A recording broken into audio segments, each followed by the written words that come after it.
코로나19와 관련된 내용 질병관리청에서 설명을 하고 그리고 식약처에서도 허가와 관련된 내용을 같이 발표한 이후에 질의 답변 받겠습니다.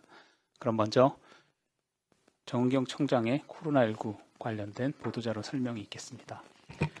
네, 코로나 바이러스 감염증 19 국내 발생 현황을 설명드리겠습니다. 1월 11일 기준으로 국내 발생 신규 확진자는 119명이고 해외 유입 사례는 32명이 확인되어 총 누적 확진자는 69,114명입니다. 어제는 의심 신고 검사자가 28,000여 명, 수도권 임시 선별검사소 검사자가 13,000여 명이 검사를 해서 총 검사 건수는 42,000여 건이 검사가 시행이 되었습니다. 현재 15,422명이 격리 중에 있고 위중증 환자는 395명입니다. 어제 사망하신 분은 15분으로 현재까지의 누적 사망자는 1,140명입니다.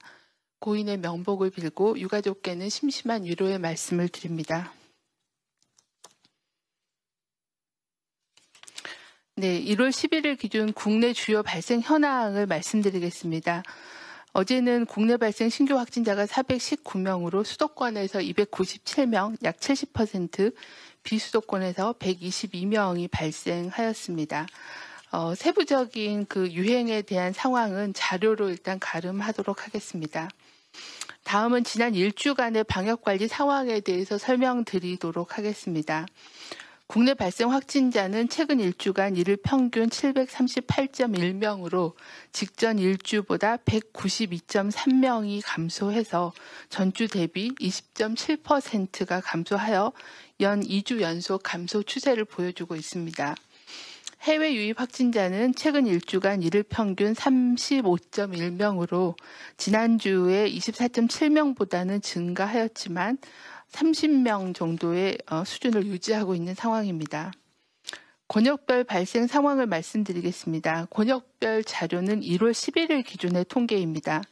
주간 일평균 확진자 수가 전국 단위로는 655.4명이었고 수도권이 458.9명, 그리고 경남권이 54.9명, 충청권이 45.3명, 경북권이 41.6명 순이었습니다. 최근 일주간 사망자는 총 158명이 발생하였습니다. 연령별로는 80대 이상 어르신이 101명으로 63.9%였으며 70대 이상 어르신이 35명, 22%로 60세 이상의 어르신에서의 사망자가 153명, 96.8%로 다수의 사망자가 발생하였습니다. 사망자의 추정 감염 경로로는 요양병원이나 요양시설과 같은 시설 및 병원에서 노출되신 분이 약 60% 정도였으며 확진자의 접촉자와 지역 집단 발생 순으로 사망자의 감염 경로가 조사가 되었습니다.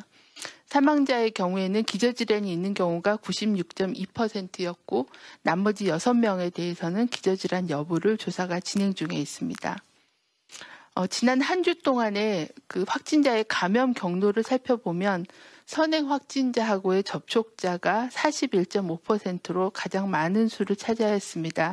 계속적으로 가족이나 지인 또 직장 동료 등 주변의 일상생활에서의 접촉자를 통한 전파가 계속 많은 비율을 차지하고 있습니다. 그 밖에는 집단 발생이 19.5%이며 병원 및 요양시설이 9.5%, 512명이 보고되었습니다. 해외 유입이 4.5%, 그리고 감염 경로가 조사 중인 사례가 1,356명으로 25.1% 순으로 나타났습니다. 지난주에 새롭게 보고된 집단 발생은 10건으로 의료기관 및 요양시설이 4건, 그리고 종교시설 관련이 2건, 그리고 육류가공업체 등을 포함한 사업장이 3건, 그리고 학원이 1건 등에서 신규 집단 발생이 보고가 되었습니다. 최근 국내 코로나19 확진자 발생 추이는 완만한 감소세를 보여주고 있지만 여전히 위험 요인이 존재하고 있는 상황입니다. 첫 번째는 지역사회 감염 위험이 아직 상존하고 있습니다.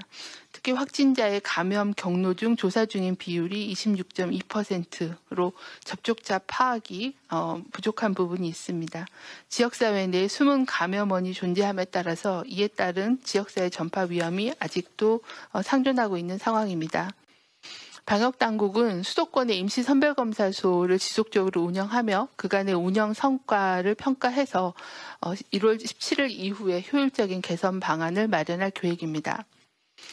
코로나19를 의심할 수 있는 증상이 있는 경우에는 즉시 선별진료소, 선별검사소를 통해서 검사를 받아주시고 연말연시 특별방역 기간 동안에 방역수칙을 준수해 주실 것을 요청을 드립니다. 두 번째 위험 요인은 여전히 감염 취약시설에서의 유행이 지속되고 있습니다. 특히 요양병원, 요양원과 같은 시설에서는 환자 발생 시에 조기에 인지하기가 어렵고 또 돌봄이 필요하기 때문에 격리의 한계로 집단 감염의 위험이 높고 또 대응이 어려운 점이 있습니다. 방역 대책으로는 요양병원에 대해서는 선제검사를 보다 강화해서 1월 4일부터는 주 1회 검사를 주 2회로 검사 기간을 단축해서 조기에 발견하는 정책을 시행하고 있습니다. 또한 요양병원 종사자에 대해서는 행정명령 기간을 연장해서 방역수칙 준수에 대한 걸 당부하고 있으며 확진자가 발생한 일정 정도 규모 이상의 요양병원, 요양시설 등에 대해서는 긴급 현장 대응팀을 파견하여 초기 대응을 강화하겠습니다. 교정시설 등 집단시설에 대해서는 집중관리가 필요한 대상을 선정하고 시설별로 방역 지침을 개정하고 주기적인 선제검사를 추진하는 등 집단시설에 대한 관리 감독을 강화하고 있습니다. 요청사항은 특히 요양병원 내에서는 시설 내 감염관리를 철저히 해주시고 종사자의 경우에서는 주기적인 선제검사를 반드시 받아주시고 실내 마스크 착용, 사적 모임에 대한 금지, 그리고 기관 내에서의 여러 가지 그 방역 조치에 대한 부분들을 관리해 주시기를 요청을 드립니다. 세 번째 위험 요인은 변이 바이러스입니다. 변이 바이러스 관련해서는 현재 변이 바이러스가 확인되는 국가의 숫자가 계속 증가하고 있고 또 입국자의 자가격리 중에 동거가족에서도 전파된 사례가 우리나라에서도 보고된 상황입니다. 현재까지는 영국 변이 관련된 게 15건, 남아공 변이 관련된 게 1건에서 총 16건이 보고되고 있고 그 이외에 아직 추가로 확인된 사례는 없는 상황입니다. 이와 관련해서는 입국자에 대한 기존의 강화된 방역 조치를 지속적으로 추진하겠습니다. 영국 남아공 입국자에 대해서는 PCR 음성 확인서 제출 여부와 관계없이 공항의 임시 생활시설에서 진단검사를 실시하고 음성이 확인될 때까지는 격리를 진행하겠습니다. 또한 변이 바이러스에 대한 유전자 분석 등을 확대해서 감시를 강화하겠습니다. 특히 해외 입국자 그리고 동거 가족의 경우에는 자가에서 격리하는 기간 동안에 가족들에게 전파가 이루어지지 않게끔 생활수칙을 철저히 지켜주실 것을 다시 한번 당부드립니다. 마지막으로는 계절적인 위험 요인이 계속되고 있습니다. 특히 지난주부터 계속되는 한파로 인해서 밀폐된 실내 생활이 증가하고 불충분한 환기가 있을 경우에는 감염의 위험이 증가할 수 있다고 보고 있습니다. 특히 환기 수칙을 철저히 지켜주실 것을 요청을 드립니다. 가능한 한 자주 외부 공기를 환기시켜 주시기를 바랍니다. 또한 난방기나 공기청정기를 사용할 때는 바람의 방향을 사람에게 직접 향하지 않도록 천정 또는 벽을 향하게 하고 바람의 세기는 가능하면 약하게 해주시는 게 도움이 되겠습니다. 또한 자연환기도 2시간마다 한 번 정도씩 시행해 주실 것을 요청을 드립니다. 특히 다중이용시설인 경우에는 시설 사용 전후에 출입문과 창문을 모두 열어 충분히 자연환기를 시켜주시고 또 송풍 기능 등을 이용해서 최대한 송풍을 시키고 환기를 시켜주실 것을 요청을 드립니다. 중앙방역대책본부는 다중이용시설의 주요 감염과 관련된 역학적 특성을 분석해서 공동위험 행동이 있음을 말씀을 드리고 주의 당부를 요청을 드립니다. 그동안에 집단 발생이 발생했던 그런 그 집단 감염 사례를 분석해 보면 지속적인 마스크 착용이 어렵거나 아니면은 체류 시간이 길거나 아니면 사람 간에 밀접한 접촉을 하는 등의 행동이 공통적으로 확인되는 위험 행동이었습니다. 특히 마스크 착용이 어려운 행동, 카페나 음식점, 그리고 목욕, 그리고 관악기 연주 등의 행동들, 그리고 마스크를 착용을 불확실하게 하거나 불안전하게 하는 가능성이 있는 실내 체육시설 등이 위험 행동으로 분류가 되었고, 또 장시간 체류하거나 또 같이 식사나 음식을 동반하는 그런 취식 동반인 경우, 또 여러 시설에 잦은 방문, 여러 번 방문을 하는 경우, 그리고 소모임 등을 통해서는 개인 간의 밀접한 접촉을 하는 경우, 그리고 또 탈의실과 샤워실 같은 그런 공동 이용 시설에서의 노출 등이 위험 행동 또는 위험 환경으로 분류가 되었습니다. 이러한 위험도를 낮추기 위해서는 다중이용 시설을 이용할 때는 마스크 착용을 상시적으로 해주시고, 마스크를 벗어야 하는 식사, 음주, 흡연과 같은 상황은 가급적 피해 주시고 머무르는 시간도 최소화해 주실 것을 요청을 드립니다. 또한 장소 선택이 가능한 경우에는 가급적 환기가 잘 되고 테이블 좌석 간 거리 두기가 충분한 곳으로 선택해 주실 것을 당부드립니다. 다음은 인플루엔자 발생 동향입니다. 인플루엔자 발생 동향은 외래 환자의 의심 환자 수준과 바이러스의 검출 수준이 유행 기준보다 이하로 계속 유지되고 있는 상황입니다. 우리나라뿐만이 아니라 세계보건기구의 인플루엔자 감시 결과를 보면 전 세계 인플루엔자 바이러스 검출률이 0.15%로 유행 수준의 이하 수준을 계속 유지하고 있는 그런 상황입니다. 중앙방역대책본부는 코로나19 백신의 접종 준비 상황에 대해서도 구체적으로 준비를 진행하고 있습니다. 지난 1월 8일 코로나19 예방접종 대응 추진단의 설치 및 운영에 관한 규정, 국무총리 훈령이 제정 시행됨에 따라서 질병관리청에 예방접종 대응 추진단을 본격 구성하였습니다. 추진단은 상황총괄반, 예방접종관리반, 자원관리반, 접종 후 관리반 등 4개 반과 10개 팀, 그리고 백신 도입 지원관으로 구성되며 관계부처와 업무 연계를 강화하여 예방접종 준비를 실행해 나가겠습니다.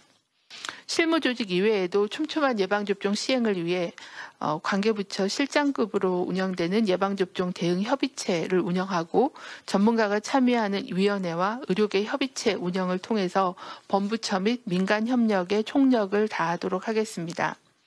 금주 중에는 예방접종 대응 협의체의 첫 번째 회의를 개최하고 추진단 운영 계획과 부처별 지원 역할, 세부 이행 과제에 대해서 논의할 계획입니다. 협의회는 예방접종 준비와 실행 과정에서 본부처 협업 체계를 강화하기 위해 주기적인 회의를 통해 점검과 논의를 지속하도록 하겠습니다. 또한 감염병 예방법상에 구성되어 있는 감염병관리위원회, 예방접종 전문위원회, 예방접종 피해보상 전문위원회와 더불어서 코로나19 예방접종 전문가 자문단을 구성하여 접종 준비 및 시행 과정에서 필요한 전문가 자문과 심의를 진행할 계획입니다. 또한 의료계 협의체는 의사협회, 병원협회, 간호사협회 등 의료계의 관련 협회와 협의를 통해서 구성하고 실제 접종 현장의 의견 수렴과 원활한 소통 체계를 구축해 나가도록 하겠습니다.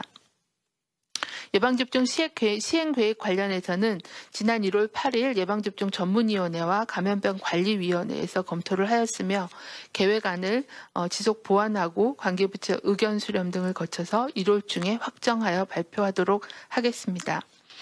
예방접종 대상자와 관련해서는 우선접종 권장 대상에 대해 세부적인 대상자 파악과 의견 수렴을 거쳐 백신 도입 상황에 따라 순차적으로 전 국민 대상으로 무료 접종을 추진할 계획입니다. 현재 지자체와 관계부처 협조를 통해 우선접종 권장 대상 규모를 파악하고 있으며 접종기관 선정 및 교육 등도 차질 없이 준비해서 진행하도록 하겠습니다. 현재 우선 접종 대상자 안은 지난 12월 달에 브리핑 때 말씀드린 내용 중심으로 지속적으로 세부 기준과 대상자의 규모에 대한 파악을 하고 있어서 일부 변동이 가능할 수 있겠습니다. 이 부분에 대한 검토가 끝나면은 예방접종 세부 시행 계획을 말씀드릴 때 구체적인 대상의 규모에 대해서도 설명을 드리도록 하겠습니다.